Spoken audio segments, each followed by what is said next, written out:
This is part 68 of A Cry for Help. I'm going to try to be a little calmer because I got so much to say, and it's, you know, I am so scared, okay? And Joe had to run out for a minute to do something for our case, okay? I was starting to talk in the last video. First of all, the cult makes you wait over 45 minutes to produce it. I don't leave lengthy descriptions, because when I do, they tortuously obliterate it. They even took off the word tag words. They just destroy everything, okay? The destroyers, and they want to destroy us.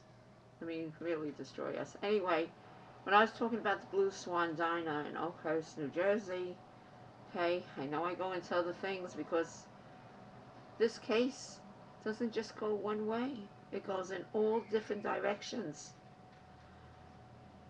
At that restaurant, I forgot to say the main thing. We sit down. I had low blood sugars because we're always searching for computers. We can't get it. They're counterfeit. The cult is there in the stores with us. Okay, we saw one cult member. He goes to the computer and he shakes the computer. He's listening very intently. For what? We don't know.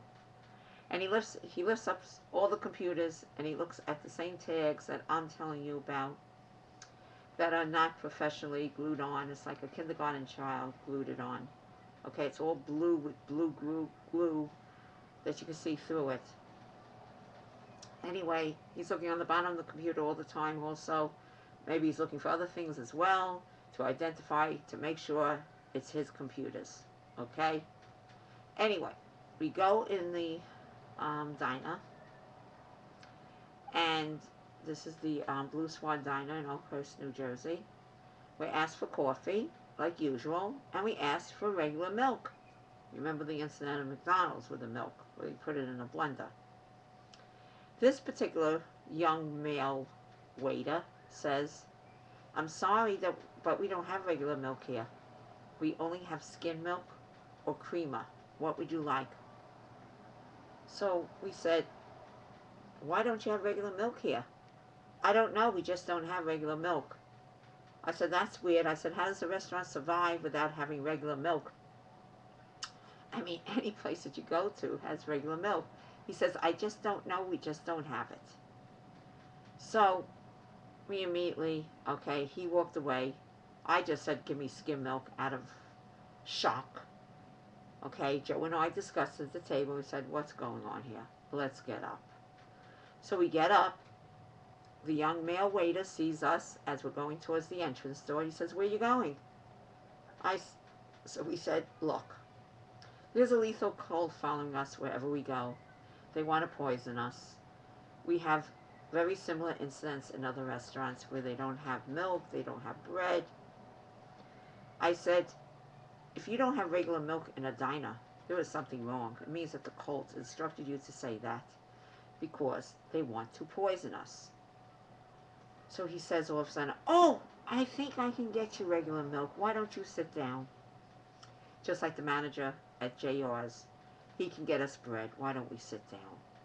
We said, "No, thank you. We need to leave." I said, "There's a cult, and it's quite obvious that you've been spoken to poison us." So we leave there. Again, Joe and I have to get a bite to eat somewhere else. We're hoping the food is not tainted there. Thank God, where we went, they were legitimate. We had good food. We immediately went back to that diner to trying to speak to the manager. So we go back to the Blue Swan Diner, located in Oakhurst, New Jersey, and we asked the cashier there, who was the same person that was there when the waiter said they don't have regular milk. So we said, "We need to speak to the manager." So the cashier says to us, "Why are you back again? Why are you here?" So I said to him, "Do you have regular milk at the restaurant?" "Of course we do. We always have regular milk." So we started explaining to the cashier what the waiter said. So the lunatic excuse from the waiter was, he's a new waiter and he didn't know we had regular milk. We said, "Come on, give us a break. A kindergarten child knows that there's regular milk at a diner.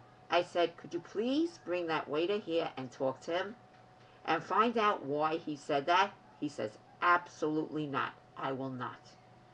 As the usual customary RICO pattern continues, every time we try to expose the corruption and, to expose that we've been poisoned or counterfeit computers or whatever we do, the personnel of the establishment come out of the woodwork. We saw about 3 busboys or 3 kitchen help surround us, and other personnel, we don't even know who they are. So we saw that it was getting dangerous, and we know that the next step is we're calling the police, okay, because this cult is connected with the police. They are the, like I always say, the cult is connected with the police. So we leave. As soon as we leave, we see the people that were surrounding us standing outside the diner, guarding the diner. Shortly afterwards, we see a police car coming up the road to the diner. The typical customary pattern. Every time we expose the corruption, we have to leave immediately because we could get brutally attacked by the police. The cult calls the police. The cult is in the restaurant. All right. The waiter that we had in this restaurant, I don't know if he's a cult member or not. We do know in JR she was a cult member because she ran and got her bag and disappeared. Okay? Never to be found again. In our lives, there are cult members acting, pretending to be doctors, phone installers, waiters and waitresses in the restaurants. It goes on and on. We are always confronted with imposters and dangerous situations. Okay? Now, yesterday, we went to Target. It was around dinner time. Okay? We couldn't eat because we were constantly followed by the cult. We were thinking of going like to a food store that sells ready-made food. But then we saw the cult cars in there, so we couldn't. Then we went to one of our favorite establishments where they make ready-made foods. We saw the cult cars there. I literally had to take a picture of a woman who's driving her car. She stays in the middle of the block, watches us. She goes in the parking lot. She circles the parking lot. They all circle the parking lot. She saw we weren't going in the parking lot. So what she does is she goes out of the parking lot and follows us. I literally had to get out of my car and take a picture of her. And she holds up her hands to her face and says, why are you taking a picture of me? Why are you taking a picture of me? Okay, and I don't answer her. I just need to take pictures because we have to get these thugs. Okay, it's outrageous. It's alarming. It's something that doesn't happen in the United States of America. And we're going to lose our lives. I mean, every moment we go outside, we are attacked by these thugs. And these thugs are so powerful because they have the police to protect them. Okay, and then Phyllis Line 1 tells her police with the thugs what to do with us. I mean, I can't say this any clearer. This is very dangerous. We can't even now get food when we're on the road, which we always are because we're searching to save our lives somehow, some way. We're searching to buy communication, such as computers and 4Gs and 3Gs, whatever, and we can't buy them. We are barred. They block all personnel, barring us. Also, in Target, like I told you yesterday, where the cult was, the salesman says to us, we're all sold out of the 3Gs, but I suggest you don't buy them anyway because they're awful. They don't work. People are returning them all the time. I mean, this has to stop. It's wherever we go. It's a huge conspiracy. Because if you don't have police in your life to protect you, okay, they're the ones that enforce the laws. What do? You're living in a jungle. And that's exactly what we're doing. And so far, Joe and I survived it, but we can't survive it much longer. I need my legitimate insulins, okay? I need a legitimate doctor. How am I going to survive if I can't get this? How? Please, we need help. We need help. As soon as this is published, this video,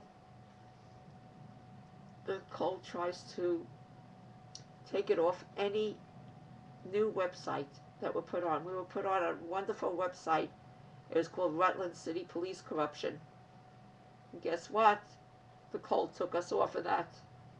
We were put on another website, a bank website, because we exposed Chase Bank for aiding and abetting these thugs, and they stole their money, including Phyllis Longone, who came to my bank and took $200 out of my bank. I have her withdrawal slip to prove it. It's her handwriting. I have her handwriting. The cult with the police took us off that website, and all the wonderful, beautiful websites that I've been saying. Thank you so much for the whole world putting us on great, informative websites. Almost every one of those websites are obliterated. And like I said, what they do is they go on the browser pages, and you see Susan and Joseph Tropeano cry for help, and all those wonderful websites put great wording for us. What they did, they took off the great wording, and they put like chicken co-ops, or some kind of lunatic statement, okay? Humor clips, and we go on a humor clip website, okay? Or what they do is they make fun of us on the browser thing. You click on the site and you don't see us because they obliterated all the hard work we did to expose this brutal, raging police with this lethal cult. And we are so scared, okay? I don't even care to expose this cult with the police, like we say. But we have to, because they took us as the first American family, okay, to do this to United States citizens. Because Phyllis Longone, the originator, started all this. As Elizabeth Jeffers said in Vermont, and I'll say it to you again, she told us 3 years ago, approximately, I don't care about all the judges that were corrupt. I don't care about all the governmental agencies. I don't care about any of that, Susan and Joe. I just care about the originator of this lethal corruption, which is Phyllis Longone. She used to call her the witch. She said, this witch has blacklisted you, and you will never have a normal life again, Susan and Joe, unless I take this to the proper authorities. And she was starting to spread the news to all. And guess what? Word got out, and Elizabeth Jeffers had to die. Okay? She calls us right before we were supposed to go to this reputable place where we were going to get help. She said, you can only do it through me. I have to sponsor you. And she calls up and says, Susan and Joe, I'm dying. My doctor says I only have a month more to live. We want to let the citizens of the world know that at the time Elizabeth Jeffers was going to help us in Shrewsbury, Vermont, she had 1,000 workers in her home. Joe met her because he did a tile job at her home. I went to her home many times. She had people in the kitchen helping her because her husband was very sick.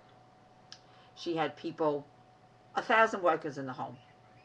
Someone poisoned her food. Okay? Because there's too many deaths all around us. My mother's death, Elizabeth Jeffers. Fabian Lennis in Great Neck, New York, was hung. He dealt with the FedEx mail. He was the owner. And I'm sure, and everybody says it was a setup, it's a big secret here, the police were involved with the cult. And they hung him. Because Fabian Lennis knew us, and he was not going to be a game player of confiscating our mail. And so, once someone is spoken to, and they don't want to be a game player with the police and the lethal cult, they're destroyed. We are still here. We need help. My father needs help. He's royally brainwashed, and he doesn't know what he's doing, okay? Joe and I need help. We don't want to die. There are so many risk factors here. Please help us. Please, I'm begging you. I know you hear us. Our phone number, 747-9179. Please help us. Okay, please. I'm not going to leave lengthy descriptions because the cult tortuously obliterates all, and they need to be obliterated from our lives. Please, please, please, please help us. Thank you.